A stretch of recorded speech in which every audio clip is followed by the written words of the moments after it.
En este momento comienza el editorial correspondiente a Platica con Ángel del lunes 1 de mayo del año 2023. Voy a comentar primero rápidamente estos elementos relacionados con el movimiento obrero organizado, como se solía decir, y que yo le puse hoy movimiento gangsteril obrero organizado. ¿Y por qué es esto? Porque las dirigencias de esos sindicatos o de esas confederaciones de sindicatos eran gángsters, mafiosos, que se volvieron multimillonarios a costa de la miseria y de la pobreza de los trabajadores. Los años 30, cuando se crea este movimiento, donde están los gérmenes de la CTM, que se constituye un poco después. Su promotor fue Vicente Lombardo Toledano, que luego Fidel Velázquez y los 4 otros lobitos le dan callo, lo echan, y Fidel Velázquez se alinea con lo que en aquel entonces era el PNR y luego fue el PRM y luego el PRI. Y el movimiento obrero organizado, como se decía, era uno de los 3 pilares del partido, del PRI. Estaba el sector campesino, que lo impulsó Cárdenas en su gobierno, estaba el sector popular, es decir, los sectores medios que iban emergiendo en la sociedad como consecuencia de la llegada de personas del campo a las ciudades, trabajadores en algunas industrias pequeñas, etcétera, etcétera. Y también había el sector militar, que luego lo desaparecieron de un plumazo. Entonces, ese movimiento obrero era el que le permitía, junto con el sector campesino y el popular, al partido casi único mantener su control férreo y total prácticamente hasta el año 97, cuando pierde la mayoría en la Cámara de Diputados.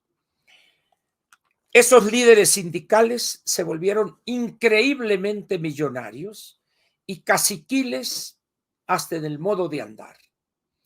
Personajes, por ejemplo, en la parte magisterial, hay personajes que hoy mucha gente ha olvidado o no conoció, por ejemplo, Jesús Robles Martínez, Carlos Olmos, Jongitud, la maestra misma.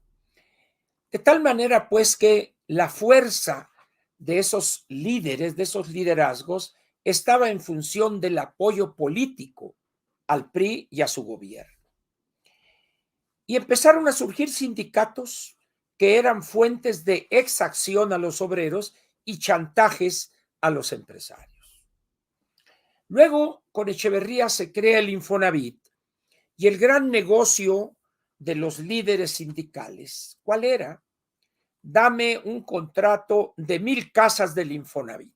Entonces, cuando el Infonavit funcionaba de esa manera, hacía casas el Infonavit. Entonces le daban ese contrato, él iba con una constructora, dame tantos millones de pesos y tú construyes y ahí te arreglas. Y así, un personaje que se hizo increíblemente millonario con esas formas fue don Joaquín Gamboa Pascoe, que llegó a ser, perdón, secretario general de la CTM, un hombre que tuvo la suerte de casarse con la hija de Jesús Llurén, uno de los 5 lobitos. Era Fidel Velázquez, Jesús Llurén, Madariaga, Fernando Amilpa, y no recuerdo el otro, si alguien recuerda el nombre del 5º lobito. Y eran los amos en todo el país. Entonces, Joaquín Gamboa Pascoe, un abogado joven, conoce a la hija de Llurén, se casa con ella y ya lo demás fue historia. Y en virtud de esa relación, etcétera, pues Llurén parece, cuenta la historia, una leyenda urbana, que le pidió desde su lecho de muerte al presidente Echeverría que hiciera presidente en un determinado momento a Joaquín Gamboa Pascoe, Primero creo que era líder de la Federación de Trabajadores en el DF, o que lo hiciera porque era el puesto de Llurén. Hay una anécdota ahí que cuentan que le pidió Llurén al presidente Echeverría y le dijo, ¿qué quiere? Bueno, pues mire, está mi yerno. Yo quisiera que lo considerara para que encabezara la Federación de Trabajadores en el DF, que era la más fuerte en aquel entonces. Y le dice, hay 3 razones, señor presidente. Dígame, don Jesús. La primera, pues es que es un hombre joven, abogado. Entonces, la segunda razón es que es un hombre que ha estado ligado al movimiento obrero organizado, dice. Y le dice, cuenta la leyenda que le dice Echeverría, don Jesús, pero es que Joaquín Gamboa Pascoe es muy tontejo. Y dicen que don Jesús Llurén, ya en el lecho de muerte, le dijo, esa es la tercera razón, presidente, le dice. Y así llegó Joaquín Gamboa Pascoe, que es recordado hoy cuando era senador de la República, metió de contrabando 2 hornos de microondas a México y se armó un escándalo en la aduana porque venía de la interparlamentaria México-Estados Unidos. Entonces, después él llega a ser el secretario general de la CTM y ahí aumenta su fortuna. Un hombre muy rico y ahora seguramente sus herederos pues han disfrutado de eso. Pero prácticamente no hay líderes obreros pobres. El caso de Fidel Velázquez es un caso aparte.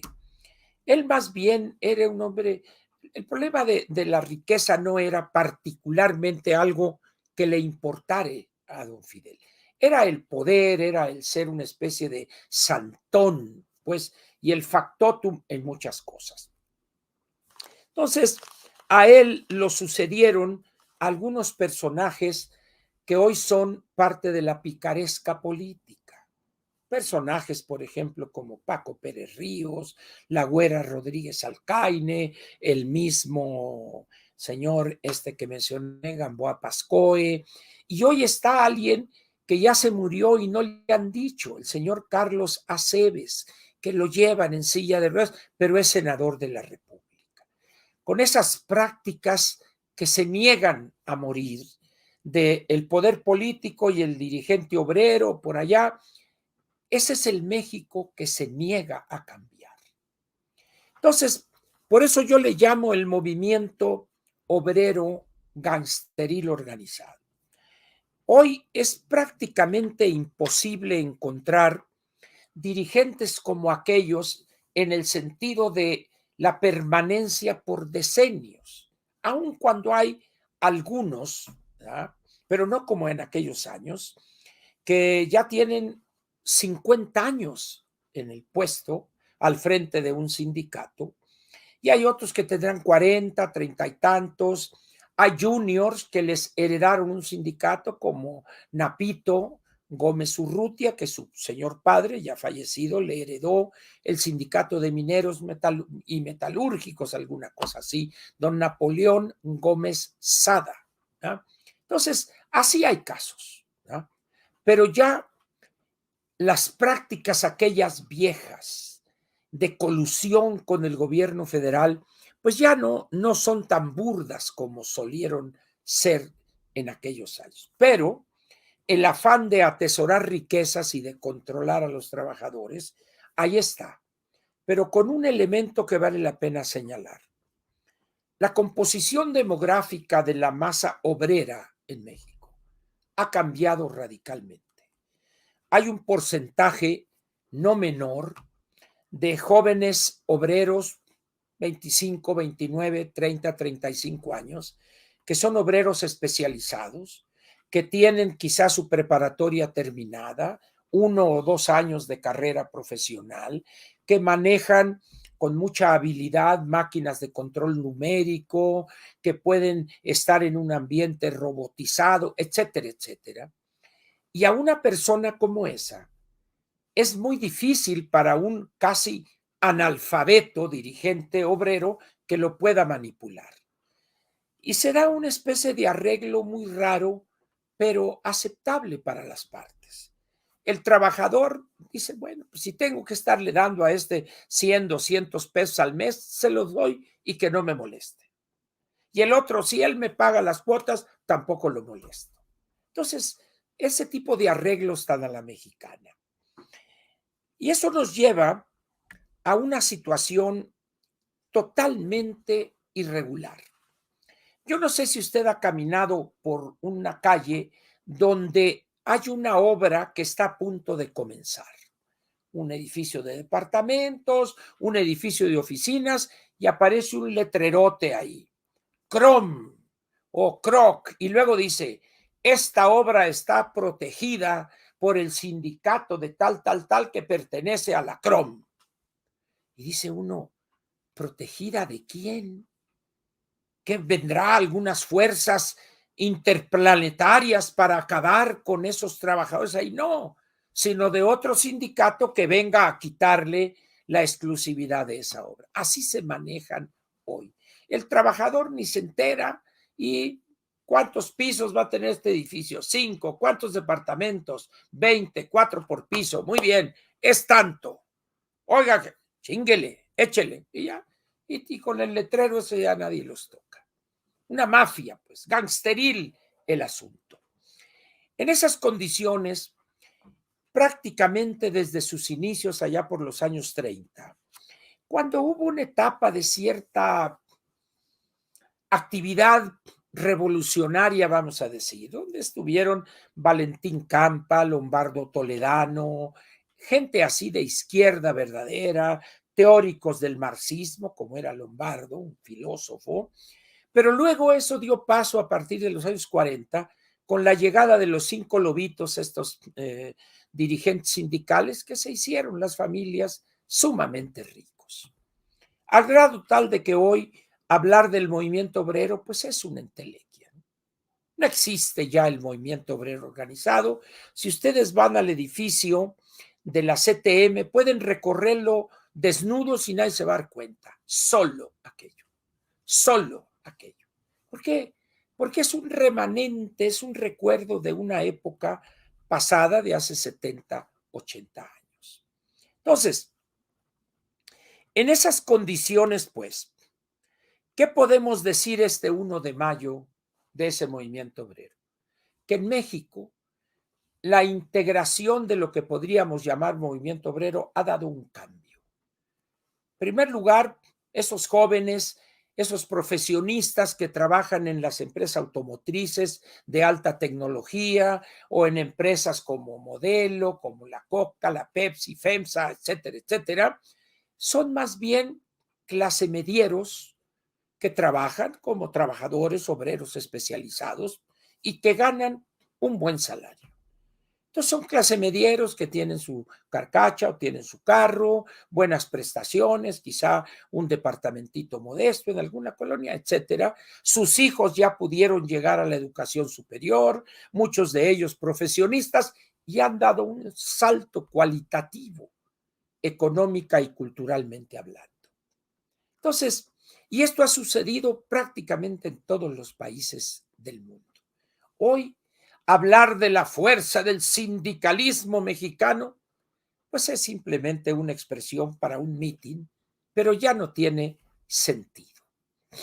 Entonces, termino con esta parte y que tiene mucha relación con la parte política que veremos ahorita.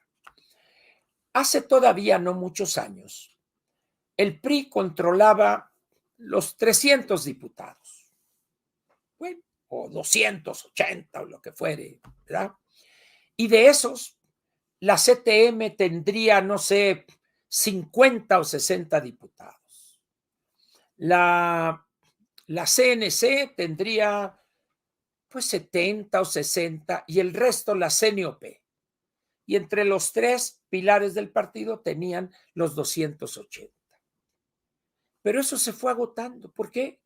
Cambia el país, ya no hay voto seguro, el voto verde de los campesinos desapareció, la clase obrera, la CTM creo que debe tener ahorita como 10 diputados, la CNC creo que ninguno, ¿verdad? Entonces, las cosas pues han cambiado, sin embargo, su partido se niega a adecuarse a las nuevas condiciones. En fin, como los dinosaurios no cambiaron y desaparecieron de la faz de la Tierra. Ahora bien, ¿cómo se liga esto con la situación que estamos viendo en el Congreso? De una manera muy penosa. Si bien ya no son representantes de los obreros, los campesinos, sino clase medieros, muchos de ellos del lumpen proletariado, agitadores urbanos, invasores de terrenos, etcétera. Gente del lumpen que llegaron merced a esas clientelas de Morena a legisladores. Y estas personas, su preparación es casi nula, si no es que decir que es nula, personas sin experiencia, pero que han sido reclutados por personas como René Bejarano, Martí Batres y algunas personas así. Entonces esa es la carne de cañón que tiene Morena en ambas cámaras del Congreso de la Unión.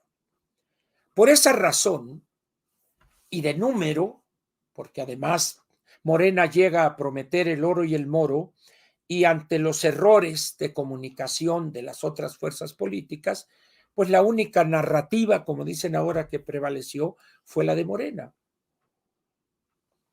Entonces, se llena Cámara de Diputados y la del Senado con personas de una ignorancia total, pero numéricamente fuertes. ¿Por qué? Porque controlan la mayoría absoluta.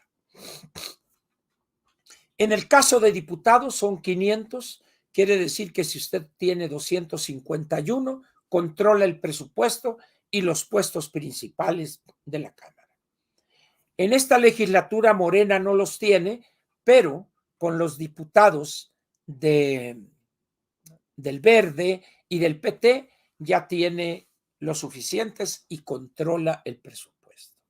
En el Senado de la República batalla para conseguir la mayoría absoluta, que son 65, tuvieron que hacer una chicana ahora estos días. Una senadora que estaba en Europa mandó, no sé si por una foto, un WhatsApp o lo que sea, su licencia y luego llamaron a la suplente y a mí ahí mismo le dieron, rindió la protesta y ya tenían 65. Automáticamente ya tenían la mayoría absoluta y con eso hicieron cochinada y media ahí. Ahora, lo más importante es por qué el presidente de la República debió recurrir a este desaseo en lo que se refiere a aprobar 19 o 20 iniciativas. Muy bien. La siguiente legislatura va a entrar en funciones el 1 de septiembre del año 2024.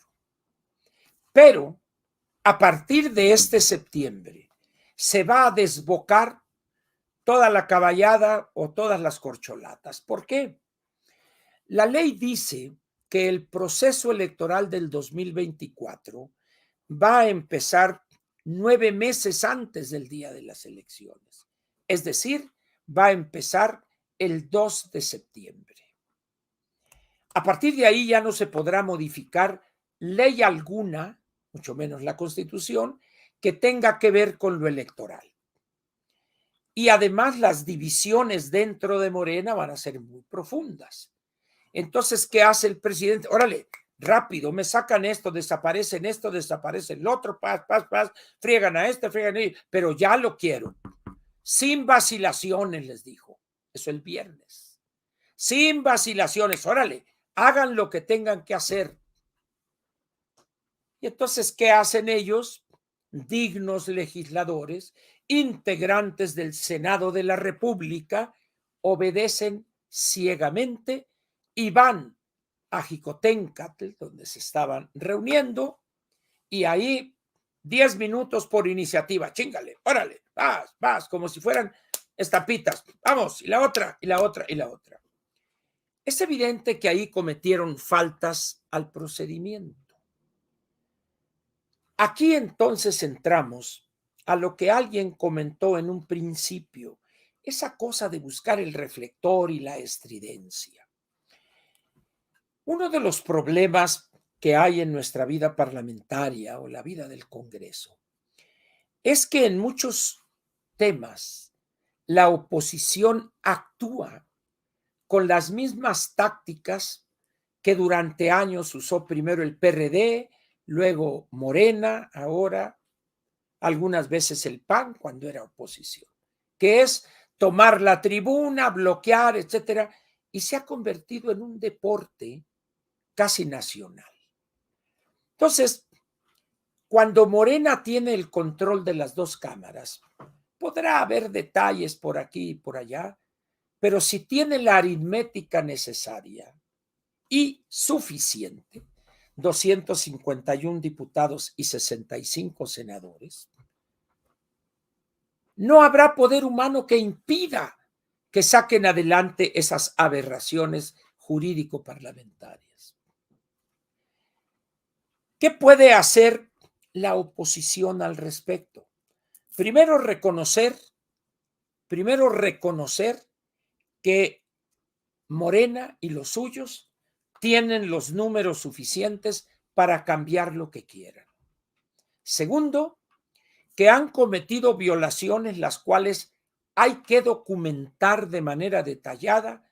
Y tercero, presentar las acciones de inconstitucionalidad de esa modificación legal ante la Suprema Corte de Justicia. Esos son los tres pasos. Pero hacer todo esto, pelearse en la tribuna y acá y le pega uno al otro y le mienta la madre por allá, duermen ahí en el pleno y es una falta de respeto al recinto.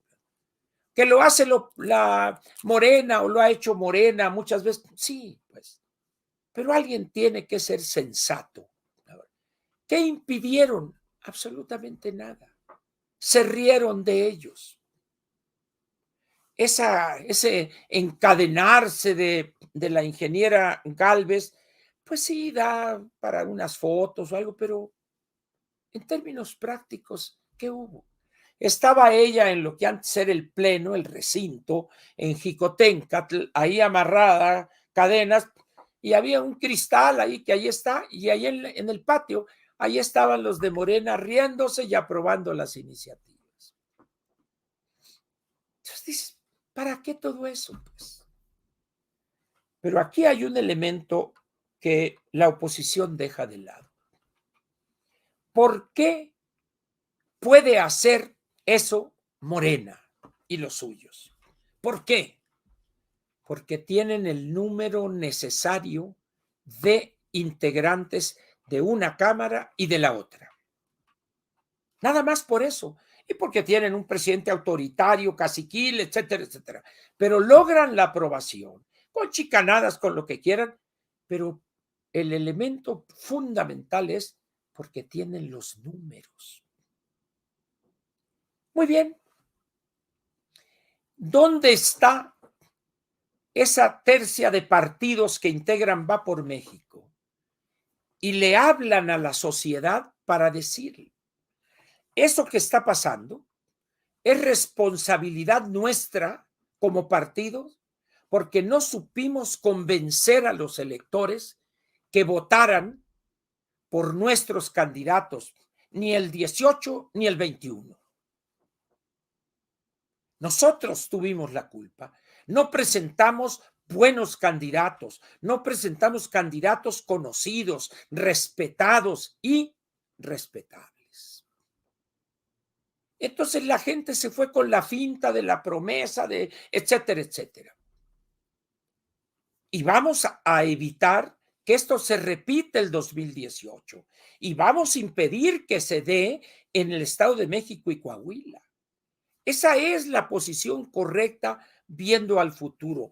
Aprovecha esta actitud cavernaria, violenta, que violenta las formas de trabajar en el Parlamento y enfréntalo a lo que va a suceder el 24. Dile a la gente, a los ciudadanos, masivamente. Los tres partidos tienen dinero para organizar cadenas nacionales o están las redes sociales. Dice uno, ¿dónde están los dirigentes de los partidos? Pues quién sabe. ¿Quiénes son los únicos que brillan? Los senadores que fueron al Zócalo y los diputados que hicieron y deshicieron, etcétera, etcétera. ¿Y qué hizo la oposición? Encadenada ya y durmiendo aquí, van a ver. ¿Qué ganaron con eso, hombre? ¿Qué ganaron? Si aquellos están cometiendo destrozo y medio, no hagan ustedes lo mismo. Expliquen el comportamiento correcto que procede. Eduquen a la gente en términos cívicos. La ley es, el procedimiento legal es este y lo vamos a seguir y la corte deberá analizar esto y esto y esto y echar para atrás estas aberraciones legislativas. Eduquemos a los ciudadanos, pero no, pues eso no da para notas de color, pero ven ustedes a Xóchitl Gálvez encadenada ahí y sentada de aquí no me quitan. Pues ¿quién te quiere quitar, ingeniera? ¿Quién te quiere quitar? Pues síguele y si quieres quedarte 3 años más, pues quédate. Es decir, son cosas que si yo hubiese sido senador de oposición, les digo, señores, no caigamos en lo que estamos criticando. Vamos a ir a explicarle a los ciudadanos lo que está pasando aquí en el Senado y lo que pasó en diputados.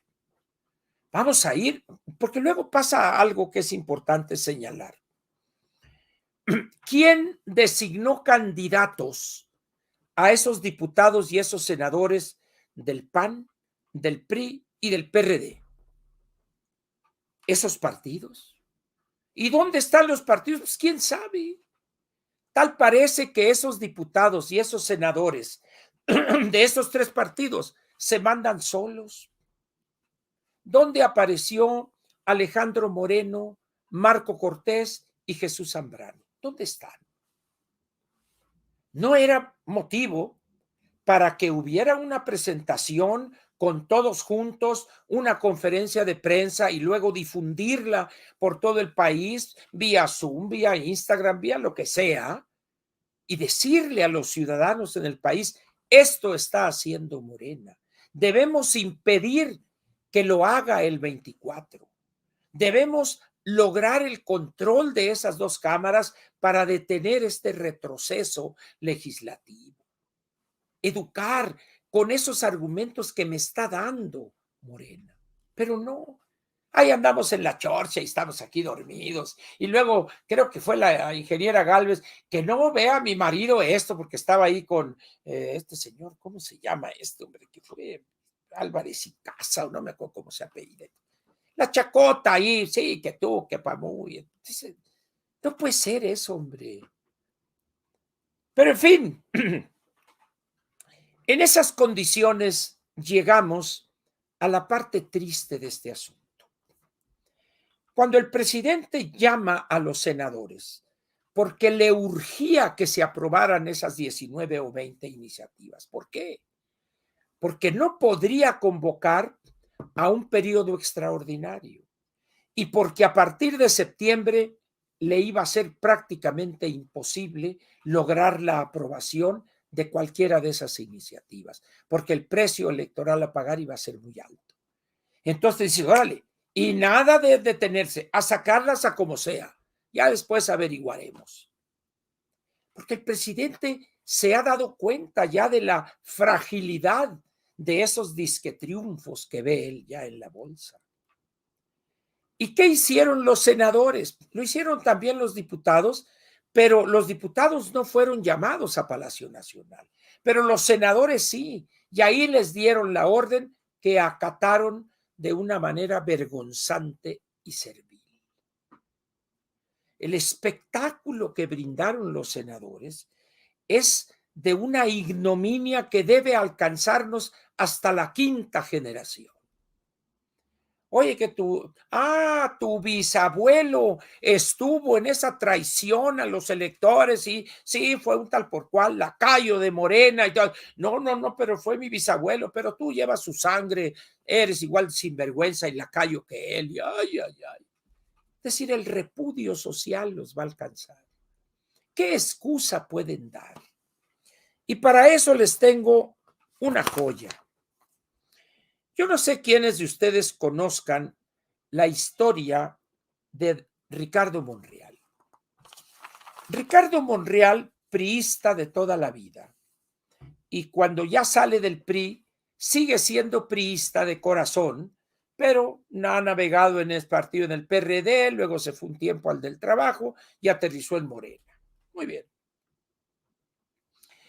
Ricardo Monreal asegura por su carrera política dentro del PRI, fue diputado, etcétera, asegura la nominación a la candidatura de Zacatecas. Entonces, se va a Zacatecas, ciudad capital, ya con la candidatura en la bolsa. Muy bien. Y aquí hay una leyenda urbana que dice que llega, convocó a los medios ahí en Zacatecas y ya la plática y el tequilita y chúpale pichón y acá. Y empezaron a contar chistes ridiculizando al presidente Cedillo. Entonces, como dice aquella canción de Martín Urieta, y yo canté unas dos en contra de ellas, refiriéndose a mujeres, mujeres divinas, ¿verdad? Es la canción esa. Entonces parece, dicen los que conocen la historia de Ricardo, que él también se aventó unos 2 o 3 chistes en contra de Cedillo, ridiculizándolo, que no era difícil en aquellos años, recuerdan ustedes. Y en ese momento no faltó el que le hablare al presidente de la República. Y Cedillo tenía la mano muy pesada y en ese momento se le cayó la candidatura a Ricardo. Y lo cobija el PRD, lo hace su candidato y gana. Arrolla, porque era un hombre popular en el estado. Y a partir de ahí es gobernador y luego continúa una carrera y luego se une a López Obrador y luego llega en Morena, etcétera, etcétera. Y Ricardo ha tenido esa habilidad de mimetizarse como un hombre digno, un hombre valiente que tiene posiciones propias y no cae en las actitudes serviles, lacayunas de la anticientífica Sheinbaum, de Marcelo Ebrard, el rotoplas Ebrard, y del florero del Edén. Él tiene otro empaque, está hecho de otro material, es doctor en Derecho Constitucional y esto es digno y no hace eso. Y algunos ingenuos compraron eso. Bueno, dice uno, hay gente para todo. Pero luego, a la voz del amo este viernes pasado, pues él acude a Palacio Nacional y tuvo a bien escribir una colaboración en el periódico El Universal, que se publicó hoy, que se llama Revelación. El autor es Ricardo Monreal Ávila. Procedo a leer textualmente. El pasaje del río en Siddhartha de Hermann Hesse constituye un momento clave en esa novela, ya que el protagonista tiene una profunda revelación sobre la naturaleza de la existencia y del universo.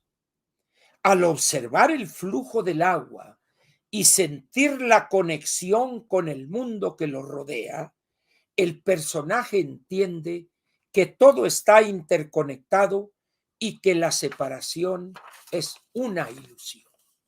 Punto y aparte.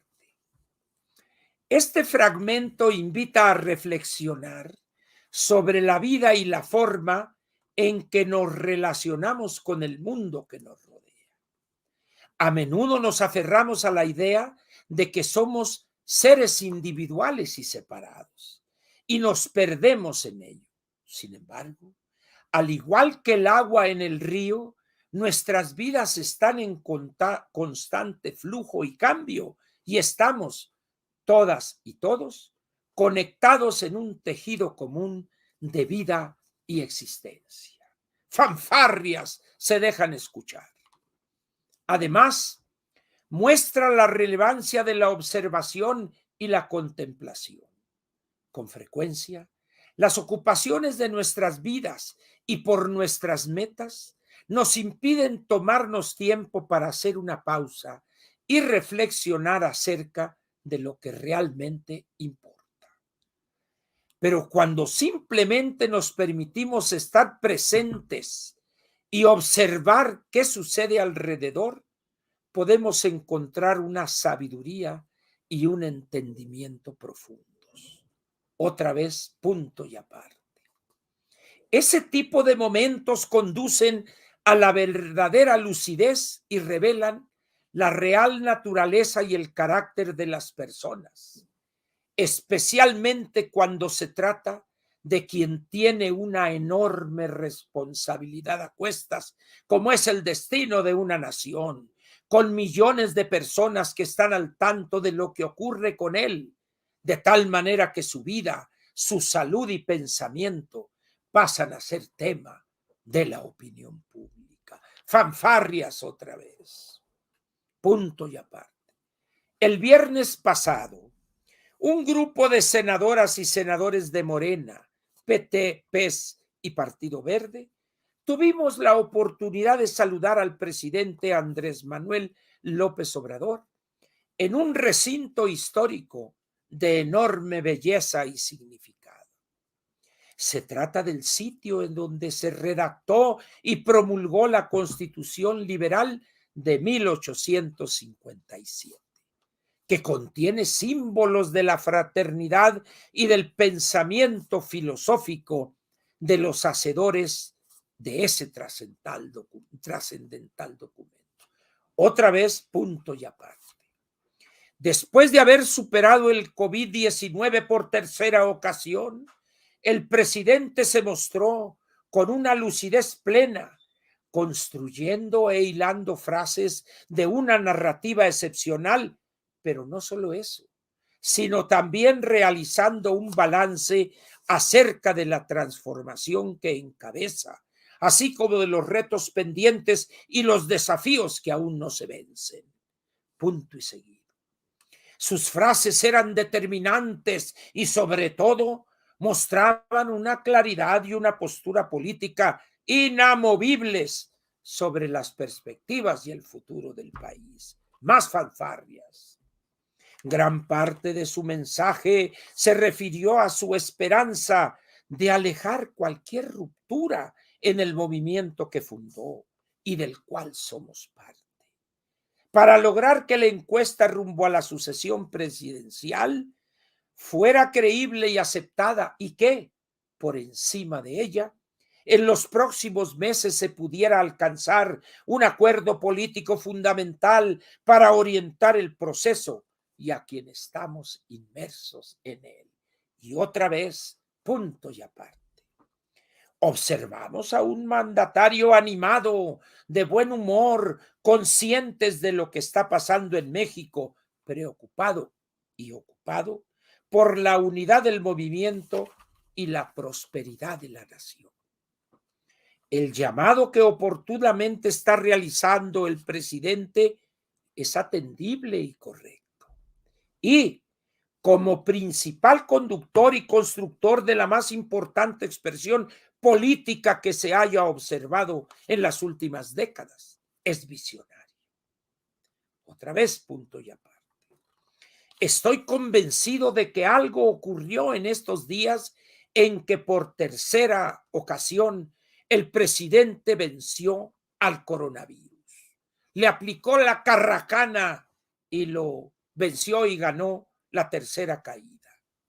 Su mensaje conciliador, unitario, con perspectiva de futuro, en el que me incluyó después de 2 años de no encontrarme con él, sirve ahora como una brújula política para quienes, como parte del proceso descontrolado de la sucesión anticipada, se desviaron del rumbo que necesitamos seguir para consolidar el cambio de régimen en el país. Y termina en su colaboración este último párrafo. Siempre lo he dicho y lo reafirmo, 2 puntos y seguido. El liderazgo del presidente y su sola palabra tienen una gran influencia en quienes conformamos el movimiento. Solo él es capaz de unificar algo que parecía resquebrajado y dividido. Su fuerza moral nos permitirá alejarnos de cualquier tentación individualista y recordar que ninguna pretensión individual debe estar por encima del bienestar colectivo. Y con fanfarrias continuas, presentes y en alto volumen, muchos decibeles, tales fueron sus ideas, el mensaje y la ruta que se establecieron en el encuentro de reconciliación que tuvo lugar la semana pasada en Palacio Nacional. Y dicen las crónicas, a algunos de los asistentes les rodaron las lágrimas, otros los ojos rojos del llanto y por la emoción que estaban ellos viviendo al ver de cerca al Mesías, al nuevo Mao Zedong, y muchos lamentaron no tener el libro rojo para gritar: López Obrador Guansui, López Obrador Guansui, larga vida a López Obrador. Debo decirles a ustedes lo siguiente, ya lo comenté al principio. Yo estuve viviendo 1 año estudiando la Revolución China y la experiencia china, y me tocó estar en la Plaza Tiananmen, pero en las tribunas laterales, el 1 de mayo. Y antes me tocó ver durante todo el año muchas películas de los Guardias Rojos.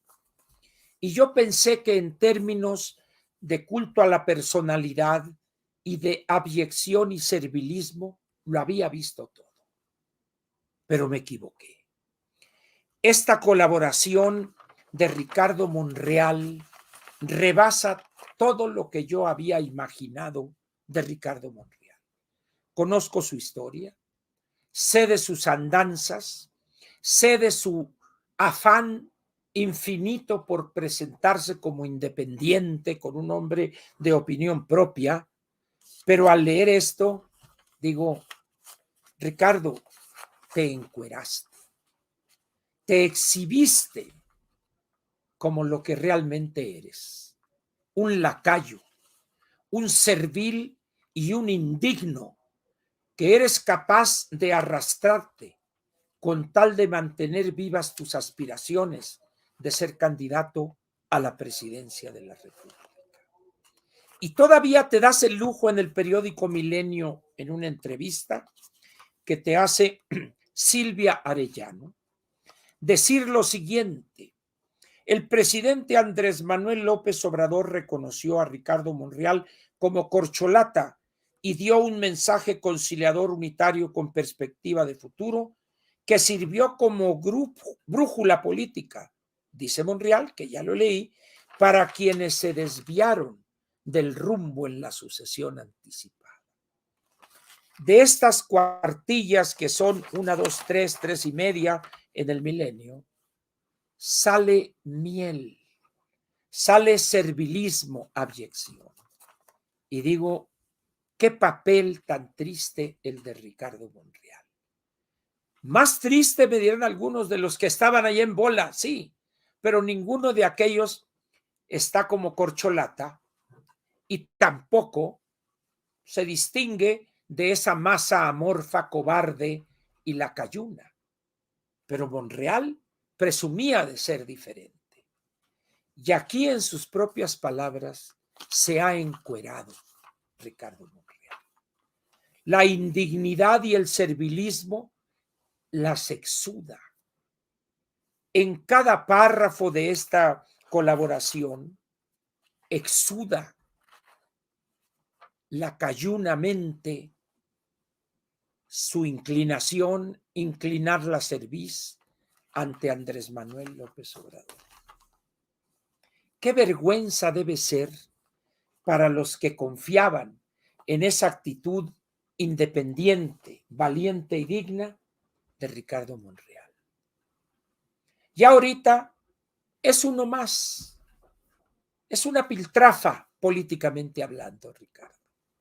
Ya me invitó otra vez, dice, y teníamos 2 años que no nos veíamos, que no platicábamos. Ah, qué chulada eso. Y aquellos que perdieron la brújula, entre los que se cuenta él, porque así lo acepta en el último párrafo de su colaboración en la Universal. Como diciendo, oh poderoso, mírame, aquí estoy a tu servicio. Yo soy más arrastrado que Monreal, que el florero del Edén y que la anticientífica juntos los tres. Yo soy más indigno que ellos tres juntos. Yo te cuidaré las espaldas, gran Mesías.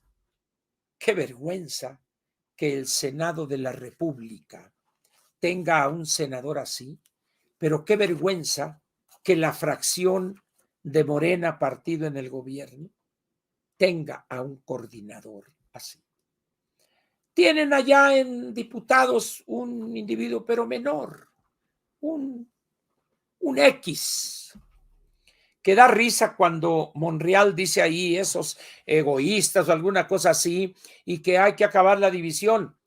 A puñaladas casi se agarran Mier de diputados con Armenta de senadores, porque los dos, además de ser parientes, quieren ser candidatos a la gubernatura en el estado de Puebla. Que vaya a Monreal y les diga, no, hombre, juntitos como buenos hermanitos, ténguele tus buenos hermanitos, le van a decir, sácate de aquí, lacayo, cobarde, le van a decir.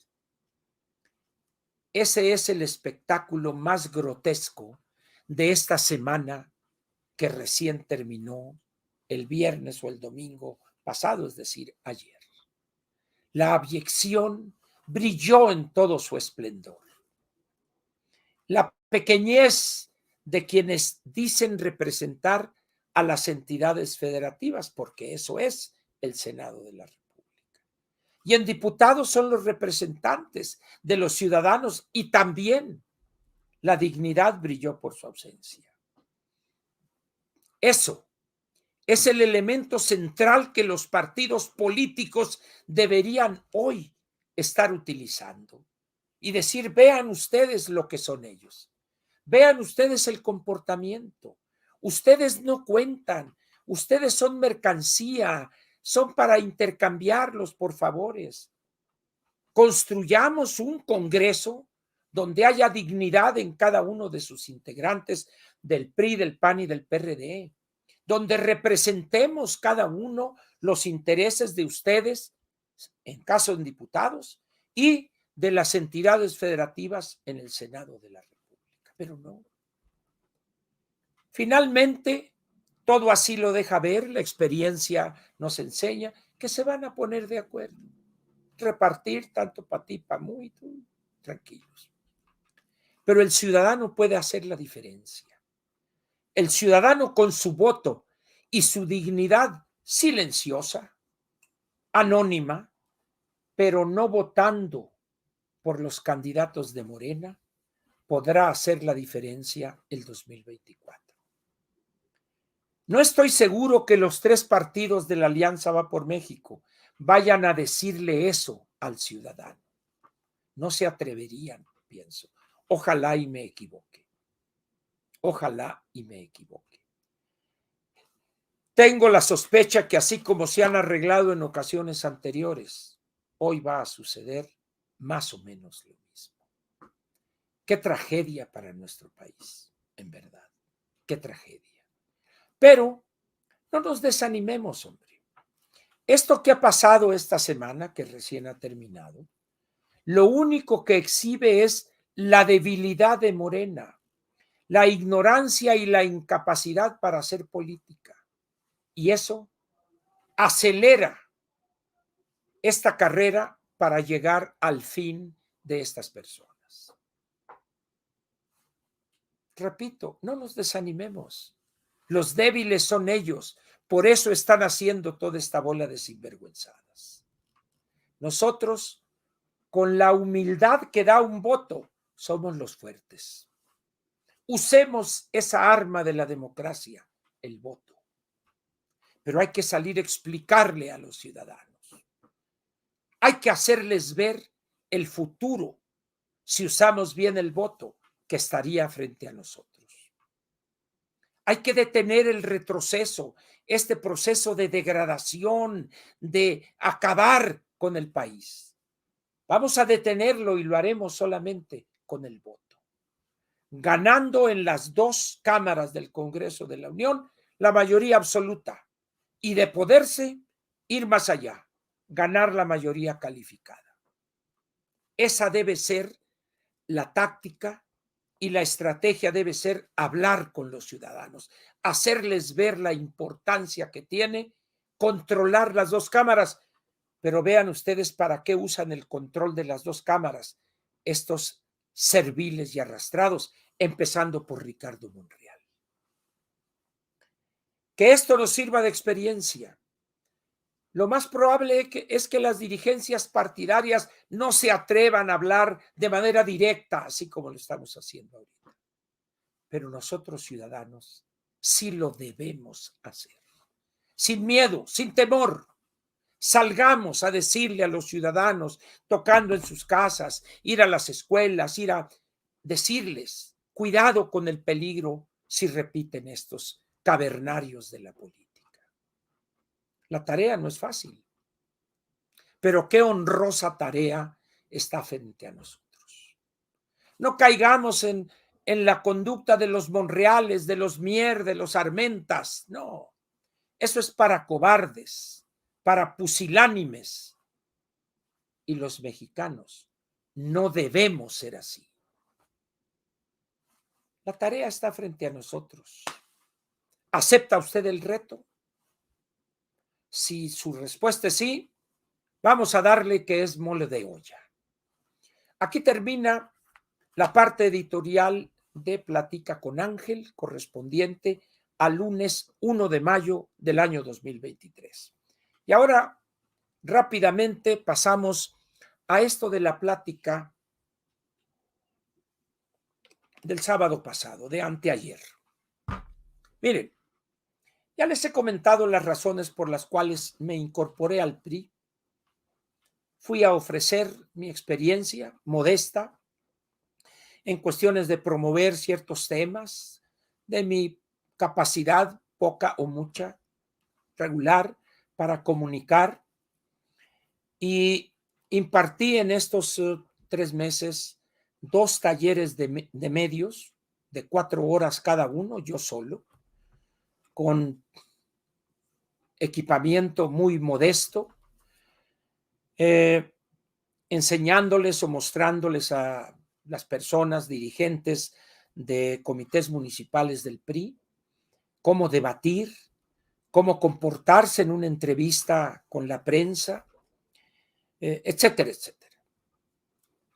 Parece que fue más o menos interesante, la gente salió contenta. Aparte de eso, he dado 5 conferencias, 2 ante presencia abierta, una en Guanajuato, otra en Guadalajara, y 2 conferencias por no presenciales, una hace 1 mes y medio, una cosa así, para los exalumnos de la Escuela de Cuadros del PRI, y la de este sábado, abierta a todos, impulsada y patrocinada en las instalaciones del Instituto Reyes Heroles. Y aparte de eso, di otra plática en un diplomado que logré ahí meterme un poco con calzador, de tal manera que han sido 7 ejercicios en este tiempo, de estos 3 meses, vamos a decir, desde febrero, marzo y abril. 3 meses que serían 12 semanas, prácticamente un ejercicio cada 2 semanas. Vamos a ponerlo así en promedio. Sin embargo, durante esa experiencia, llegué a la conclusión de que estábamos perdiendo, si no el tiempo, podríamos aprovecharlo de otra manera. Entonces, este sábado, al final, di las gracias, les agradezco esta oportunidad, pero creo que puedo yo solo buscar ser más efectivo en la divulgación o en la difusión de este tipo de cosas como las que platicamos ahorita. Entonces, les comunico a ustedes que ya no estaré impartiendo conferencias patrocinadas o impulsadas o promovidas por el Instituto Reyes Heroles. Seguiré con mi trabajo y buscaré hacerlo por la libre. Estoy ahorita tratando de averiguar cómo hacerle, porque hay un problema real, el problema de los fondos. Entonces, tengo la idea de empezar con no presencial y yo les propongo a ustedes esta conferencia del sábado, que por alguna razón que ignoro, no está, porque el compromiso ahí el sábado fue que lo iban a subir para que estuviera disponible para los interesados. Ya lo intenté yo también y amigos y no está. Entonces les propongo a ustedes lo siguiente. Este jueves sería hoy es lunes, martes, en 3 días, a la hora que es esta plática, que es a las 7, yo daría aquí por esta vía o por Zoom, es lo que estamos tratando de dilucidar, pero sería no presencial, sería por esta vía, diría a qué horas, para todo el mundo. Para todo el mundo sería básicamente la conferencia del sábado, pero mejorada, es decir, con algunos elementos que no dije ahí por razones obvias. Agregaré algunos otros elementos de tal manera que puede ser una conferencia interesante o una plática interesante. Les avisaríamos probablemente mañana o el miércoles cuál sería la mecánica, si es vía StreamYard, que es este recurso, o sería por Zoom. Pero sería el jueves a las 7 de la noche, de 7 a 9 de la noche, con preguntas de ustedes, un poco como le hacemos aquí. Aquí mi señora haría la selección de un número de preguntas de interés relevantes, etcétera. Entonces me gustaría que nos dieran su opinión respecto a si es un día adecuado, jueves a las 7, de 7 a 9 de la noche. Si proponen ustedes una opción diferente, me gustaría escucharla. Entonces la idea es empezar con esto, a ver cuál es la respuesta, y luego tengo yo amigos en algunas ciudades del país y buscaría que ellos me patrocinaran para ir a esas ciudades, me pagaran el boleto y una noche de hospedaje y nada más, y dar una conferencia a jóvenes, ya sea de alguna universidad o a profesionistas, a organizaciones empresariales, etcétera, en un salón que ellos contratarían, ¿eh? Que ellos contratarían. Si hubiera la posibilidad de que dijeran, oiga, don Ángel, pues ¿cuánto nos cobraría usted? Sería una cantidad razonable, incluso yo les daría el CFDI correspondiente. ¿Ya? Pero si no es eso, no hay problema. Pero la idea es empezar a ir a las ciudades donde hay jóvenes, hay universidades privadas o públicas, que sean. Si se junta que la Canacintra, que la Canaco, que la Cámara de la Industria de la Construcción, etcétera, órale, vamos, y yo con muchísimo gusto. Entonces es cuestión de ponernos de acuerdo. Entonces pienso que esta será una vía, será una estrategia más eficiente. Por darles a ustedes un número, el sábado, el número máximo al que llegamos de personas viendo la conferencia fueron 232 personas. En la platica con Ángel del viernes, al final éramos 6,800 personas. Entonces, es claro que es más fácil para muchos ver a través de este recurso en un horario que sería 7 a 9 de la noche y además con la ventaja que aquí, como sucede con esto, inmediatamente subiríamos esto. Que está bien el jueves. Bueno, en principio, de todas maneras, sigan opinando y en principio jueves a las 7 yo anunciaría el nombre de la conferencia, que sería muy parecido al que se utilizó para el sábado, y para los que ya vieron la del sábado, habrá cosas nuevas que estarán, vamos a decir, más aterrizadas en la realidad política que estamos viviendo. Es decir, habrá ese atractivo, pues, para quienes están interesados en promover ciudadanía, etcétera, etcétera. Entonces, vamos a ver qué resulta, pues, ¿no? Pero ya allá con el Instituto Reyes Heroles ya cerré una etapa, agradecí, como es lo correcto, la oportunidad y el apoyo que me brindaron, particularmente a una persona a quien le estaré profundamente agradecida, Martín Vargas, que es la persona con la que interactuábamos Salvador y yo. De primera, Salvador. Pero hubo otras instancias ahí que complicaron de alguna manera el trabajo.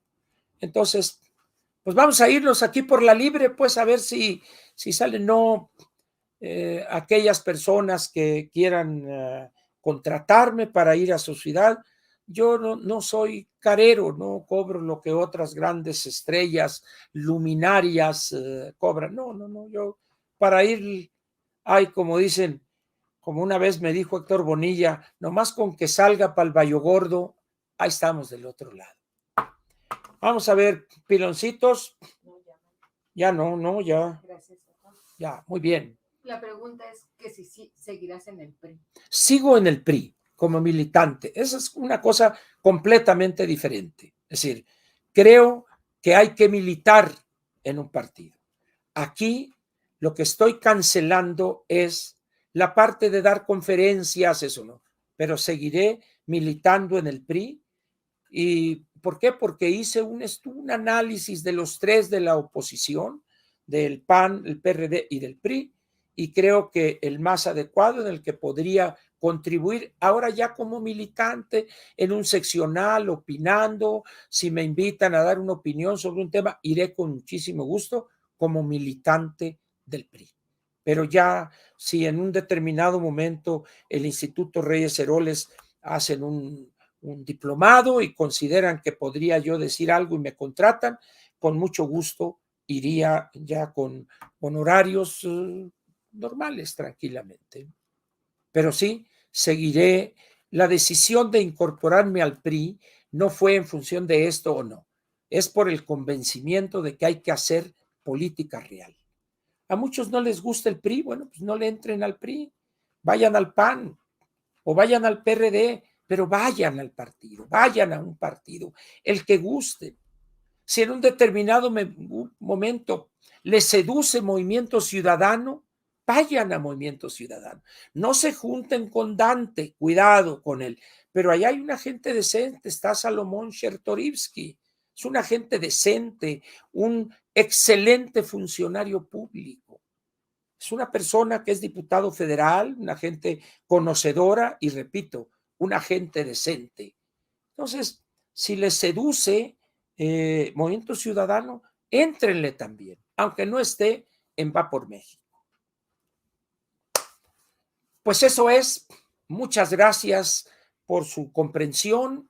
Lean en el Universal de hoy esta colaboración abyecta y qué vergüenza le debería dar a Ricardo haberla firmado, y las declaraciones que hizo en Milenio. Qué despreciable conducta dejó ver Ricardo. Y pensando que con eso iba a quedar bien con el bulto, no tiene idea cómo lo van a tratar. Pero bueno, como decía mi mamá, nadie aprende en cabeza ajena. Gracias y nos vemos el miércoles. Un saludo, Verónica. O él que tiene COVID. Tiene COVID, pero Verónica, ¿cómo es posible? No saludaste al bulto, por supuesto, ¿verdad? Muy bien. Bueno, cuídate, hay que cuidarse. Miren, esto es una cosa importante. Leía una colaboración en un tuit o creo que una colaboración en algún medio del doctor Javier Tello o algún especialista, pero creo que fue Javier, donde dice, señores, o creo que fue el doctor Francisco Moreno, señores, el COVID todavía está con nosotros aquí. Eso de que ya nada de cubrebocas, bueno, si no quieren usar cubrebocas porque piensan que el otro no los va a contagiar, úsenlo para no contagiar al otro. El cubrebocas nos va a estar con nosotros durante mucho tiempo. Hay que cuidarnos, señores. Hay que cuidarnos.